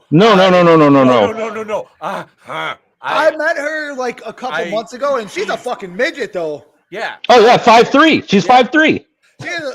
I understand why she's married to fucking what's that Is it- fucking Josh or No, the what's his, Grisham guy? What's that fucking guy's Josh? name? I got the fucking that's that Is right? Is it Josh? No, No. What did you? I think we're messing this up. we are. Josh Gresham is a white dude. He was a commentator or a backstage interviewer guy. Was it Todd Gresham? Yeah, hold on. I know Jordan Grace is awesome. She's a great worker. I think she's gorgeous. I do. I like me a muscle mommy. I ain't gonna lie. I like me a muscle mommy. But no, Same. She's That's why Rhea Ripley's my favorite wrestler current. I didn't tell you Jonathan Gresham. Jonathan Gresham. I couldn't got name into an argument on Facebook the other day with some dude who looks like a troglodyte who said Tiffany Stratton was a man. I'm like, what? I'm like, are you fucking kidding? No, and he was deadpan serious. Like, he's like, she's a man. I'm like, what are you like? I'm like, first of all, this discussion should end right now because you came to a battle of wits unarmed. But like, Cody, this is how I felt. That's how I feel about Chris Statlander. yeah. I just want that right there. Can I just play that clip of me screaming during the freaking World's End pay-per-view about Monet? Did I send you that in Facebook Messenger? I don't know. Everybody prepared to hear something racist. Hang on. It's not racist. Hang on. I'll send it to you on Facebook, and why don't you just send it? Why don't you present it here? Let's see it. It's not on I don't have it on the computer. Oh, well, how are we gonna see it then? I fucking goddamn amateurs. You're gonna send it to me, then I gotta upload it? No. Just let Daddy work. Okay. Just let Pay no attention to the man behind the curtain. Yeah, pay no attention there, folks. Hang on a second. All right. Well, while we're waiting, you go ahead. While we're waiting for him, we'll just congratulate Rhea one more time on her title victory. Well deserved. She did great. Oh. Anyway, so let's move on. Is there anything else I want to talk about on SmackDown here? Oh yeah, the tag division. They actually have a good tag division on fucking SmackDown right now. They have multiple tag teams that are like, they have the Machine Guns. Machine Guns. Those guys are great. They still have Street Profits. They kind of built the Street Profits up a little bit. They still could bring A-Town down under back in. They're kind of doing shit with those guys that were with what's his name? I can't think. They're like, what the fuck is their name now? I don't know. They were in the El Fantasmo group. They changed. Legado del Fantasma, or as I like to call them, El Gato No Es Bueno. Is it Los Garza now? Is that what they call them? I don't know. But anyway, they're trying to build all their people up, which is good. I got the clip pulled up when you're okay. All right, here we go. Here's my rant about the Mercedes Moné and Chris Statlander match. Here we go. And his mom just died. I get it. Can we fucking stop? Please. Jesus fucking Christ. Those stupid fucking faggot momentum moves do not work in reality. There is no fucking way on God's green earth a Hurricane Rana from Rey Mysterio to a guy the size of anybody bigger than a flea would work. Nor will it work in this fucking circumstance. Jesus fucking Christ. Give me something that I can fucking buy. Holy shit, is this fucking pitiful. It sounds like we're listening to like Jim Cornette. There was no racism. There was no homophobia, though. Yeah. That's a step up from Pete. Yeah. I don't know. He called women faggots, so I don't know. I don't know how that works. I was actually, to be fair, it was the move I called a faggot. It was the move. It wasn't anybody. Oh. If that's look, if calling a move is homophobic, if that's wrong, I don't want to be right. All right. What else are we talking about? But no, the match was bad. Like, and JD from New York on Twitter is like, oh my God, it's the best Mercedes Moné match ever. She's so fucking great. I'm like, he did. Bro. I fucking told you he won. We had this talk before we went live. Let me tell you something, bro. Bro. Hold on, bro. Hold on a minute, bro. There's no way that I can't say that word, bro, if I'm talking about a verb, bro, a adverb or a pronoun. It's not even a noun or a pronoun, bro. Pete, what you don't realize, this generation don't read and they don't understand verbiage. All they know is words. They just know hashtags. That's all they know. We're going to loop that. We're just going to loop you saying that. You're canceled. Yep, you're done. Sweet. That'll be the third time this week. I love it. They tried that on Twitter before. It didn't work. You have to actively participate in the fucking ritual for it to, actually take hold. I choose not to. I think before we went live, we said, could we not do racism and homophobia this week? I forgot I said it. It doesn't count. So it doesn't count now. Yeah, it doesn't count. And I don't but I don't regret it. That's the thing. It's a streaming lag. We were on. It was a streaming. Oh wait. We were trying to talk about SmackDown and anyway, SmackDown. The Cody hide and behind the KO logo. Feud. Me and you talked about this a few weeks ago. Could KO be a main eventer before Saturday night's main event? We both said no. I think that he got it over on Saturday night's main event. I'm looking forward to the ladder match. I like what he did with the Winged Eagle. I liked what he did the stuff on social media. He went to I wish he would have showed where he did the move after the cameras went off. Fucking, did the paralyzing thing, Wish they would have did that. Because we had to find that out on Facebook afterwards. Like, I would have loved to fucking seen that. That would have been a great finish to the fucking show. Yeah. So I think it needs to end at the Royal Rumble. It needs to be done. No more. Like, that needs to be the end of the feud. We get a good ladder match. I think they'll have a good ladder match. But I just don't think people want to see Cody and KO. I just don't think it. I don't know. Who do you want to see? I don't fucking know what I want to see with Cody. I don't want to see anybody with Cody. I'm done. I'm done watching Cody. I just want to see Cody turn heel so that I can hate him legitimately. I already hate him. Story. Write a new fucking book, Cody. Write a new fucking book. Listen, baby. Turn heel and write. You're a fantastic heel. I can't sit back and listen to y'all talk about the fruit of my loins like this, Daddy, if you will, baby, if you will. Look, he's my son, Dustin's son, so technically so is my grandson. Neither one of them guys cannot go a fucking show without mentioning either them or the commentators, him or Dustin, without them mentioning who his fucking dad is. I'm looking down from heaven with my sweet sapphire right now on my son's Cody going, son of a bitch. Was it fucking Wrestle Dynasty or whatever? Fucking the AEW show or the AEW New Japan show. They even have to mention, Dusty first debuted here in 1992, tagging with his dad, Dustin Rhodes. And then like the commentators, it doesn't matter if it's him or his brother. They're carrying on the Rhodes name. And I'm like, fucking, we get it. We all know who his fucking dad is. We're wrestling fans. We get it. If you don't know who his fucking dad is, then you're not going to know who the fuck Dusty Rhodes is anyways. Even if you didn't know who Dusty Rhodes is, it's like you take Dusty Rhodes away. Okay. Now what is Cody? Yeah.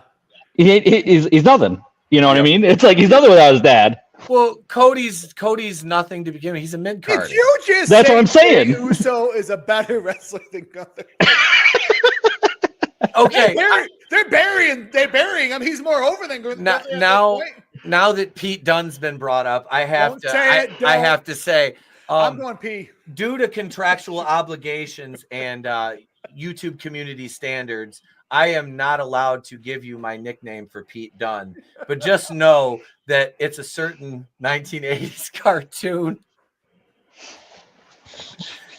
But that's it, folks. I love Pete Dunne. He's a tremendous worker. Guy's great. Fantastic. Fucking wonderful. Absolutely. Every time he comes on TV, I'm just like, yes, this is what I need. That's it. I got nothing. You got nothing. James was worried I was going to say something offensive. I love Pete Dunne. He's great. Guy's great. It's fucking awesome. I sound like Tony Khan now. It's great, guys. Great. Hang on. Great. It's great, guys. Oh, wait. Where's Mercedes? I need a hug. I need a hug. He's so fucking creepy with that shit. I'm just like, and she knows that's daddy and daddy's got money. So she's like, oh, Tony. I'm like, there's nothing about her. Like, I just can't with her until they finally, somebody snaps into, I can't wait till he gets a new toy that he likes to play with more. Cause that's what happens with his wrestlers. They're his big action figures. And when he gets bored, they go down to the mid card or Rampage, which he hates AEW. I don't. No, I don't. I do not hate AEW. I think it's just fucked because Tony Khan runs it like a fucking e-fed. He needs a booker. He needs a different booker. Yes. Best roster in wrestling. They got a better roster than WWE, yes, they do. TNA. Absolutely. They got it. All right. Who would you get as the booker then? Who would you think would fix it? Jim Cornette, no. Oh my God. He probably would though. He'd probably book it, but he would get rid of half the people on there. Jim Cornette has too old school of a mind. And that's the thing is like that era is dead, unfortunately. You can't book it that way anymore. I mean, as much as I love Jim, he's still stuck in an era that he doesn't realize is gone. Yep. My opinion, to get somebody to book for good stories, who knows talent, but the problem is I have with him, he kind of whines too much. Bret Hart. Yeah. Get him to book. Get him creative. Get him on there. Bret Hart is going to give us the most boring. He was backstage there already, and they wouldn't listen to him. They won't listen to him. Yeah. You're going to have 2 fucking matches on fucking Dynamite, and they're both going to be an hour long, and fucking half the match is going to be a rest hold. But think of it, like what do you think? Like Bret, like most of Bret Hart's matches were awesome. Yeah, it's like he didn't really have a bad match. Really okay, let's pull my favorite guy out. Okay, so let's put Ricky Steamboat, put him in charge, and have him put on matches and do the storylines and stuff like that. Yeah, I could. Yeah, If we're going old school, yeah, I would say Steamboat. Mine. I think they need somebody from the 90s. You know who they should bring in is fucking Ice Cube's fucking son. He has great ideas. What's Ice Cube's son's name? O'Shea Jackson. O'Shea Jackson. That guy's. Have you ever listened to his podcast? He's a fucking genius. Hire him. You know, he had Jimmy Jacobs. He had fucking Chris on his fucking payroll. Jimmy Jacobs is one of the smartest fucking people I've ever talked to with a mind for the business. You had him on your fucking payroll and you still weren't doing fucking numbers. Your shit still wasn't making sense because you weren't using his fucking ideas. Steven Richards. And then you fired him. Steven Richards. I would bring in Steven Richards to book. I would, because Stevie has that old school mentality, but he understands the new. I get a feel for he understands the new style of wrestling, and I think he could take that. Him or Al Snow. I would love a month of Kevin Nash. Oh my God! the big guys would go over.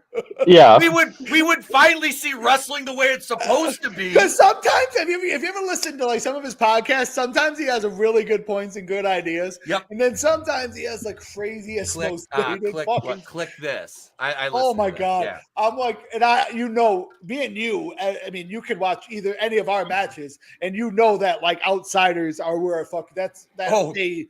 Yep. They inspired our tag team. You can tell that. Absolutely. But Kevin 100%. Nash is out of touch. Sorry, Big Kev, but you're out of touch. It would be fucking hilarious to bring Nash. No, I think Steven Richards would do really well. Honestly, yeah. I do. If you put him and maybe one other person with him that is of a similar, maybe slightly contrasting mindset, so that way you're getting more from both sides and you can find where they congeal and you can make that mesh work. That being said, I might catch some heat for this, but I'm sorry. Until this is the women's whole thing. We have too many titles. We have too many titles. I'm watching your show now. I've never seen this show. So we have anyway, too many. We have too many fucking. James is no selling the fuck out of me here. I'm saying in the background here, right here, Which is Mad Surge. Who is that? Surge. Okay, it's Surge. I think it's the triple threat match. Yeah, I just uploaded it today. I got multiple Braun. TVs in here, so like I got not just the one back here, but I got a couple over here, and this guy's like posing there. I liked it. It was over with me.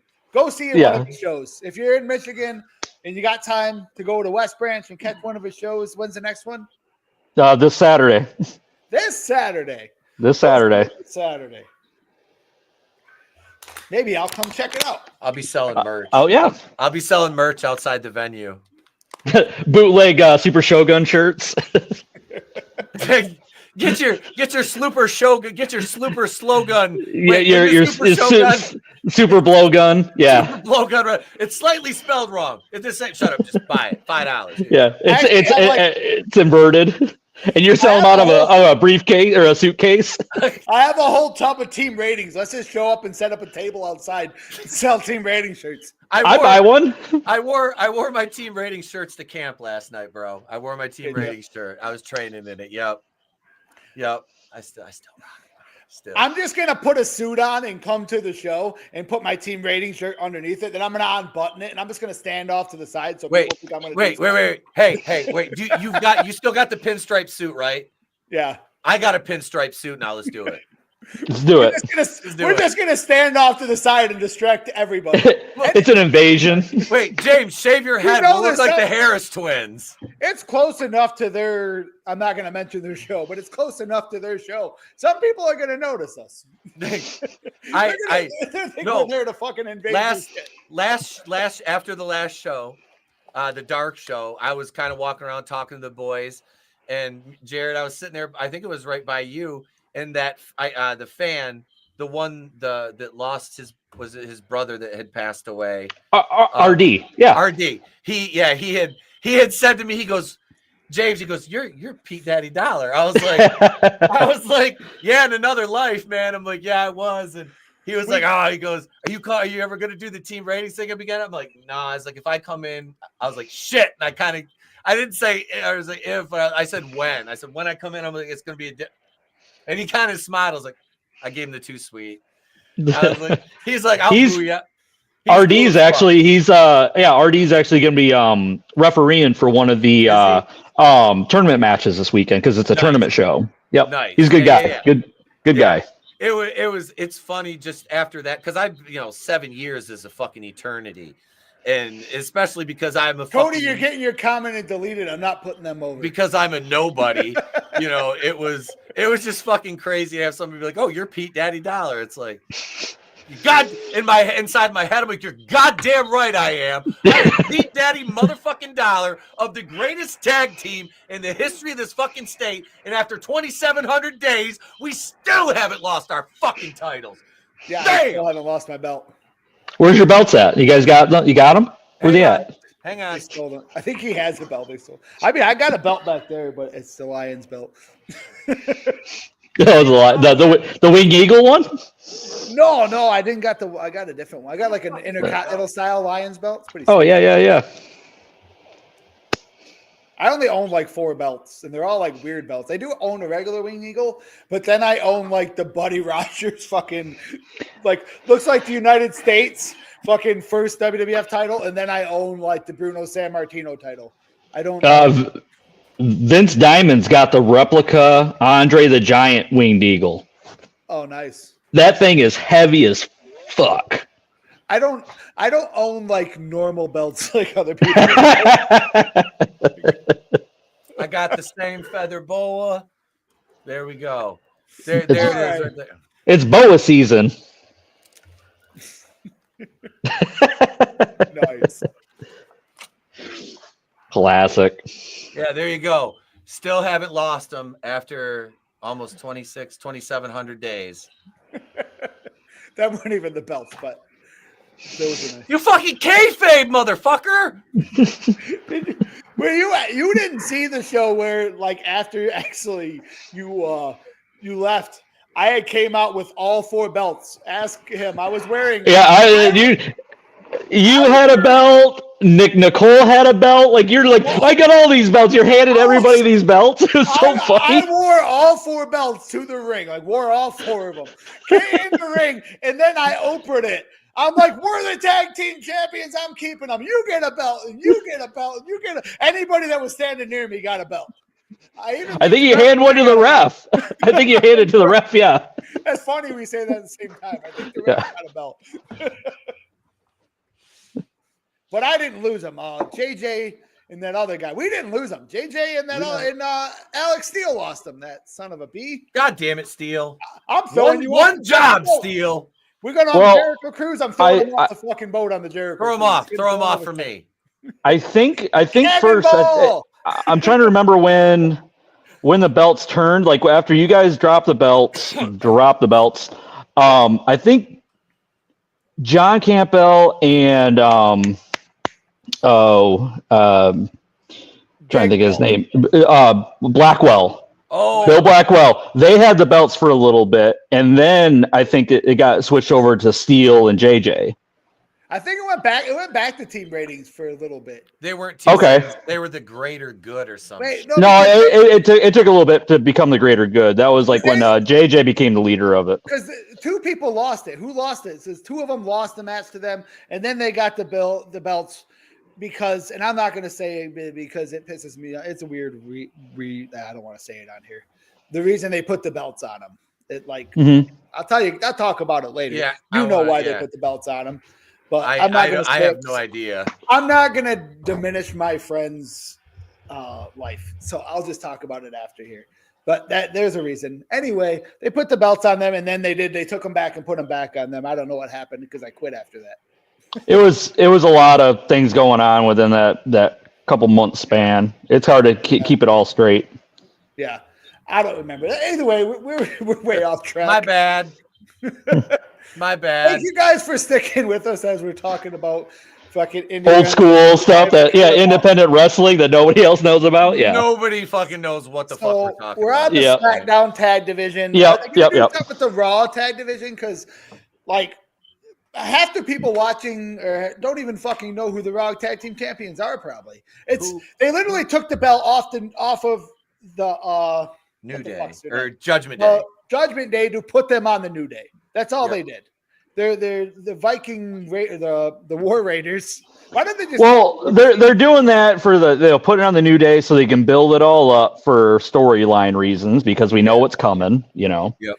Why don't they just call them War Machine? It would be a way better name. Yeah. They call the move. They call their finishing move the War Machine. Why don't they just call them the War Machine? They can't change their name again, dude. They should have. They should have called War Raiders. Sounds stupid. It should have been War Machine since the beginning. It's redundant. It is it's a redundant name. It sounds terrible. Yeah. And the women's tag team belts. Oh, go ahead. No. We can trust me. We can move on to the women's tag team belts because those are okay. So Chelsea, and Piper Niven got the fucking belts back over. They fucking brought something to where people actually knew who the champions were and cared. Did they win the women's tag belts? Not back, but they won them back before when they were holding them. Yeah. Or Piper came in and took it when whatchamacallit got hurt, but they got the titles over. People wanted to see them lose, but they, and they didn't, and then they put them on them other girls out of Alba Fire and Isla Dawn should have kept them. They never should have left them. They never should have lost them. And they put them on fucking Jade and Bianca, which is weird. You take the bigger stars and somehow diminish the belts. I don't even know. Nobody's ever done that. Put a fucking belt on a bigger star and diminish. Jade, every time Jade. Okay, so I'm under the assumption that every time Bianca Belair comes to the ring, she is an unstoppable machine. She's the female John Cena. Fucking Cena. Yeah. She's the female John Cena. That's what she is. And so there's no suspension of disbelief when they're working any other female tag team because they're going to use Bianca to protect Jade because Jade still would fumble spots in the ring. You could see Bianca physically talking to her, telling her where to go. And it's like, so yeah, it did. Those belts had shot. Alba and Isla like them or Yeah. not, they had the belts over like Chelsea and Piper did. Yeah. They had them over like that. And people were bitching, they don't need the titles. They're shit. I'm like, they have a fucking gimmick. They have a fucking fantastic entrance. They have a great look. Yeah. Both girls can work their ass off. I'm like, they're fucking both. They're both gorgeous. They look. They have, like I said, it all goes into the look, the entire aesthetic, the presentation. Their promos were good. They're like, they're not going to get over anywhere other than Scotland. I'm like, they don't have to. They're heels, and They you still got already over though. They were, over but they here. were. They were over, and people were pissed when they lost the titles because they knew it was an unjust title change, and the only reason they were giving them to them is because it was Bianca and Jade, and Bianca had to have something because she didn't have either of the women's titles. We don't need main event stars like Bianca or even Naomi if they want. Naomi's been on the fucking back burner, and they just gave her the title because Jade got hurt. She got hurt. No, she can't fucking work, and they're trying to figure out a way to teach her how to fucking work, and they're never gonna fucking teach her because so many better fucking wrestlers than the people that are currently at the Performance Center try to teach you to work. If fucking Bryan Danielson can't teach you to fucking work, then you can't fucking work. If Cody Rhodes' school can't teach you to work, then you probably can't fucking work. If QT Marshall can't teach you to work, you're not going to be able to fucking work. If Dustin Rhodes can't teach you to work, you're not going to. It's not going to happen ever. Sorry. Well, Jade can't. Never mind. And now, here's my opinion. Take her and give her to Lance Storm. Yes. He has trained more women wrestlers who couldn't wrestle and taught them how to wrestle. What is he doing now? He's doing stuff for AEW right now, ain't he? No, not AEW. He's doing things for TNA. TNA. Yeah, that's what I was gonna say. I thought it was TNA. Yeah, he's like helping train and stuff like that there, and that's a guy that you put on for stories and shit like that. That's a guy for creative that you can put on and be the booker. I'm not trying to be a dick, and I'm not like saying anything about the Performance Center, but like if Bryan Danielson couldn't make you a good worker, then Robbie Brookside's not going to make you a fucking good worker. Nothing against him. A-Train's not going to make you a good worker. Dancing fucking Norman Smiley isn't going to make you a good fucking worker. I don't even know who else the trainers are there, but that's the three I know, and they're not going to make it. Sarah Stock, maybe? Who's the fucking other one? They need somebody that's going to be mean. Yeah. But they had that in, what was his name? Finley? Was Finley training the chicks? Wasn't it Finley? Or Hugh Morris? Bill DeMott.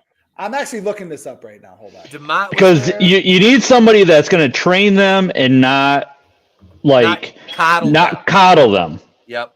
Train them like they would beat the old school, beat the shit out of them. You know, make them take tons of bumps. You know, it's like there's a lot you can do. You could beat it into them. Yep. I was wrong. It was fucking Sarah Del Rey. Sarah Del Rey. She's a good worker though. Like Sarah was. Yeah. She was good. She was like, I know she was huge on the indies. Sarah Stock is the coach, the coach for the women in AEW. That's why I get them confused. Who the fuck did she run? What was her work name? Sarah, was it Sarah Stock? Was that her work name? Because I know the name. I just can't picture where the fuck she worked. I know I've seen pictures of her. Fucking TNA and fucking Mexico and stuff. Okay, TNA would be where I know her from then. Yeah. She worked on the indies too, so you might have been on a show with her for all you fucking know. I don't think I ever was. I have no clue. Anyway, where were we at here? We were done with SmackDown. I don't fucking remember. You guys got me all over the place. This is what happens. We just rant. New Year's Evil. Did anybody catch any of this? No. Okay. I know. Didn't what's his name though? I know the big guy, Obafemi.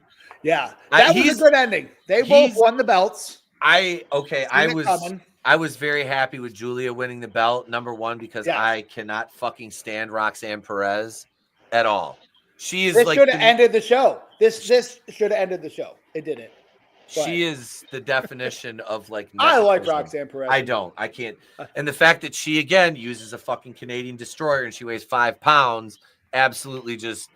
Yeah, I don't have the energy left in me to rant. It's the Yeah, Pop Rocks. yeah, it's the not Pop good. Rocks. She can pop these rocks. It's actually a code red. It's not a Canadian destroyer. Whatever. It's Amazing Red's mover. Whatever. Yeah, whatever. Right church, Anyway. wrong pew. It still looks Anyway, they didn't retarded. finish with this. They finished with a promo from The Rock. But either way, some other stuff let's just close that out. This right here, four-way. Stop trying to fucking make Kalani Jordan a fucking thing. She's fucking not over. She's never going to be over. She's generic as fuck. And fucking went on a fucking tirade about fucking Kiana James for 6 minutes before Pete told me I had the wrong person's goddamn name. That's how unfucking memorable you are. You're not a thing. You want to fucking know who they should have replaced you with? Boom. Right fucking here. Look at that. That's a fucking star right there. Hold on. I need a minute. Those straps are working overtime on her fucking ass right now. Well, okay, so they're literally holding on for dear life. They are clinging on for dear life. Okay. So they are sweating. Those straps are sweating. Cora Jade was not out of place in this, but she just took place in the other match, in the women's title match, where she tried to help Roxanne Perez keep the title. She was already on the show. Why is Sol Ruca not in this? Sol Ruca is one of your best fucking workers. Dude. We knew we could not suspend belief in who was going to win in this, because we knew from the fucking beginning it was going to be Vakur the whole fucking time, because you had people in here we knew weren't going to go over. We could have seen Jada Parker or Sol Ruca going over. Maybe Lola Vice, but we knew fucking Kalani Jordan wasn't getting that title back. She did nothing with the title when she fucking had it. Fucking Stephanie Vaquer is a fucking star. I mean, that woman she's fucking, her work is incredible. Sol Ruca is another, she's a main roster That's talent. A star. That's what a star looks like. That ass is a star. I'll tell you what. God damn. It's got a brown star somewhere. That is a chocolate starfish. That is a dump truck right there, boys. And I know a thing or two about dump truck asses. You can check that video out of my channel. That's Wrestling with Horror 420. Cheap pop, folks. Cheap pop here in Worcester, Mass. No, Sol Ruca is she's a main roster. Yeah, that girl, her cutter is a goddamn thing of beauty. Like I said, I'm not a big fan of the flippy shit, but something about the way she does it and just the way she sets it up makes it work to me. I don't know. But aside from that, though, she has her promo game, the look, charisma, that she has that it factor about her. And the fact that she's kind of, she's got that physique thing going on too. But it all plays into the look, and it's not like she's all body and no work. She's Jade Cargill that can work and has twice the athleticism. Yes. If I'm lying, I'm dying. I mean, who are you talking about? I'm totally lost. Sol Ruca. Sol Ruca. Yeah. Yeah. Sol Ruca looks so like if you touched her, she'd be sticky. I'm fine with that. I'm fine with her too. Yeah, I mean, but yeah, I did. A great man did say that once. I stole that from you, actually. I know. Hold on. But no, man, Kalani Jordan she's so like just vanilla paste. There's nothing there. Like when they put the title, because who did they take the title off? Was it Fallon Henley? Yeah. No, Fallon Henley has the North American title now. Which one did Kalani, or is it? Kalani Jordan had the North American. But who did she won it from somebody who she won it in the tournament. Okay. All right. It was the tournament. And then, yeah. All right. But Roxanne Perez is good, and so is Jada Parker. Like, I think they're just, like, they had a good match there at No Mercy. Just wanted to show that. I'm not a Roxanne Perez fan. It looked like she farted and she smelled it. That's a meme right there. That is a fucking meme. That's why I brought it up. That is a meme. Oh, fuck. By God, it's Refrigerator Jacks. Anyway, that's the fucking numbers they did with The Rock. They couldn't even hit $1 million. Shut the fuck up. That's the biggest numbers they've ever fucking done. I know. They couldn't even hit $1 million. What? Yeah. No, that's huge for NXT. That's absolutely huge. It's fucking, it is. That's great. But why did The Rock need to be there? I don't know. Cody He wanted to dropped be on enough this. F-bombs on there. Did he? Yeah. I didn't. Oh know. yeah. Oh fuck yeah, he did. Cody wanted I to didn't rant so see- bad about New Year's Evil. He was like all over fucking ranting about it. I didn't see the promo. The American Dream is dead. That's right, baby. I'm in heaven. Dance with my sweet sapphire right now, daddy. Were either of you guys working for that company we shall not name? I had came out. I don't think you were there yet, Pete. I don't even know if neither one of you were there. So I come out, and this is like he had died on like Wednesday or something. But I was doing that like fucking like political character at the time, and I come He out, died in 2016. 17. Wait. 15. I think. I'm gonna 15 or 16. So gotta be around there. Wait. Go in the private chat because I have no idea. I'm kind of lost here. I'll look it up. What are you lost in? Hang on. I just asked you in the private chat. I'm kind of. Oh, we're talking about Dusty Rhodes. So, anyway, Okay. All right. I thought you were talking about somebody like on the Indies or something. Okay. All right. Sorry. So we did this show Stoned. like right after, like he died on like Wednesday or Thursday, and I come out and I was doing that political character, and I didn't say anything else, but I opened it up and I went into like my regular political promo, but I opened up and I'm like, the American dream is dead. And the gas, I took the air out of that building, and I was like, and I paused. I gave it enough pause, and I'm like, "Can you all killed it?" Oh my god! And I think that's what Cody's bringing up because people still bring that up to me to this day. He died in June 11th, 2015. Yep, that was before I was back. Yeah, He was it was like right before 69. Nice. Sweet 69, baby. That's right, baby. The American dream. You say because I got into wrestling, I joined up with you guys in 2017. So he like had the end of 2016. He had to come in like 2015 then. No, I came back right after your wedding in July. It was July of 2016, and I was there through the end of October 2017. Oh, I don't know who's something else is going on in the background now. We're gonna get Mario copyrighted. No, you won't get for that. The music's not playing. You're fine.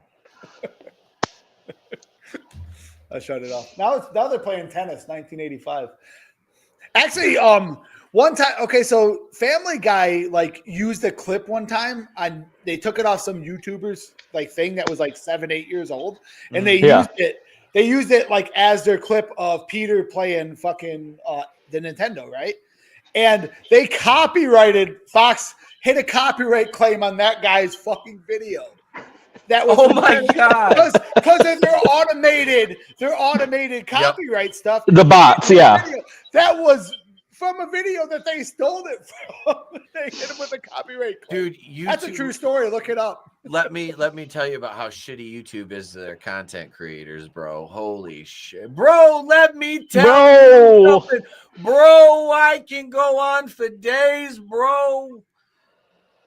I saw them figured out the algorithm for YouTube. It is so complicated. Dude. Like, I'll upload an episode of Super Shogun Wrestling. I'll spend 80 hours making it and maybe get 400 likes or views on it. But then I'll upload one a random time, just happen to be whatever's trending at the time, and get thousands of views.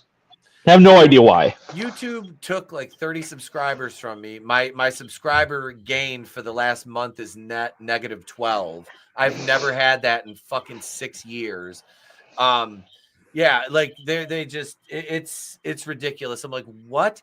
I'll upload a short of my cat that's like 20 seconds long. It gets 5,000 views. Like I'll spend fucking 8 hours shooting and editing a video. It gets 200-300. It's like Jesus Christ, dude.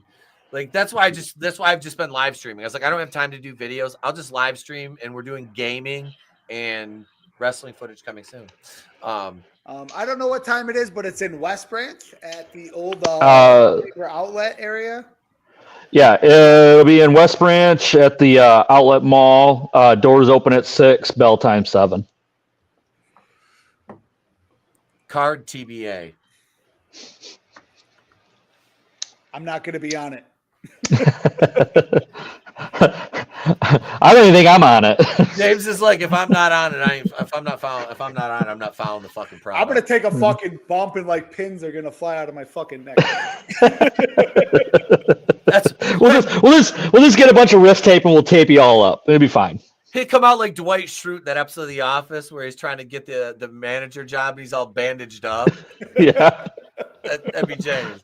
That was like when Crow and Vince and I were doing drills at the beginning last night. They're taking those high back bumps. I'm like, yeah, no. Those floaty bumps and stuff like that, and going Crow being on the top doing moonsaults and shit. Yeah, he's just throwing sentons and shit. I'm like, I'll take a bump, but I'm not fucking throwing. No, like there is no circumstance where I'm ever going to put my big ass in that position. Those two crazy guys are bumping on the concrete on the outside of the ring. Yeah. Can we close out NXT?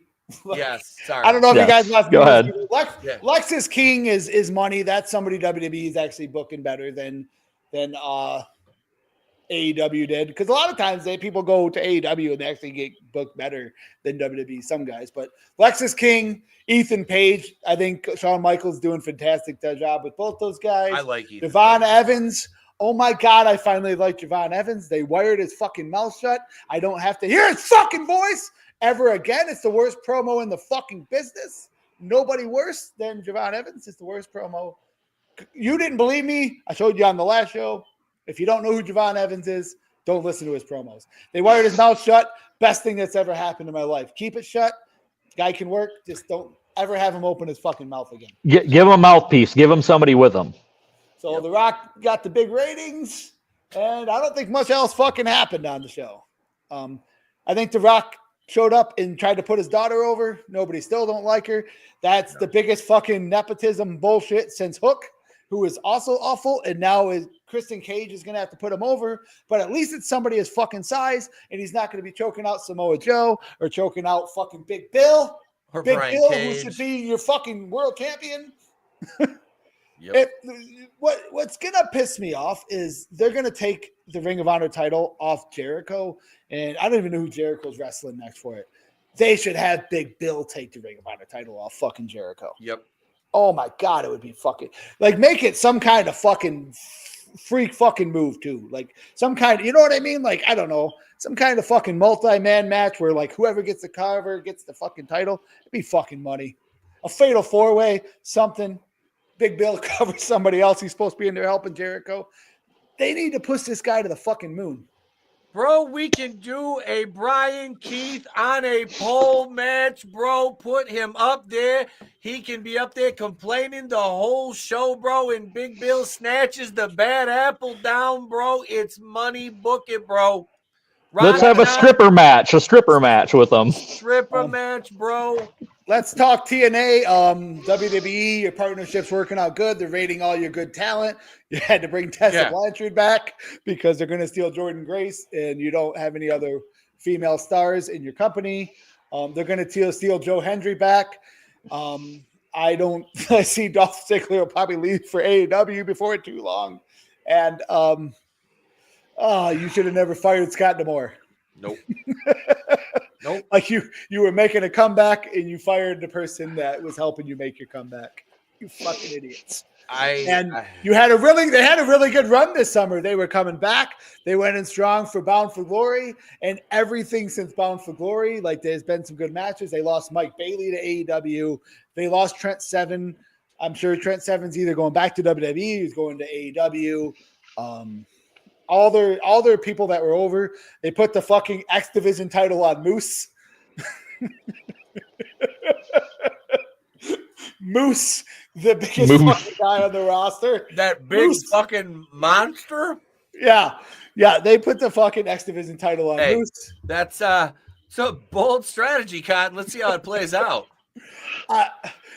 And I feel like we're shitting on everybody because that's what we do, honestly. If you want a fun podcast where they're going to suck everybody's dick, we're not here for Triple H. We're not here for Scott D'Amore. We're not sucking anybody. We hate them all.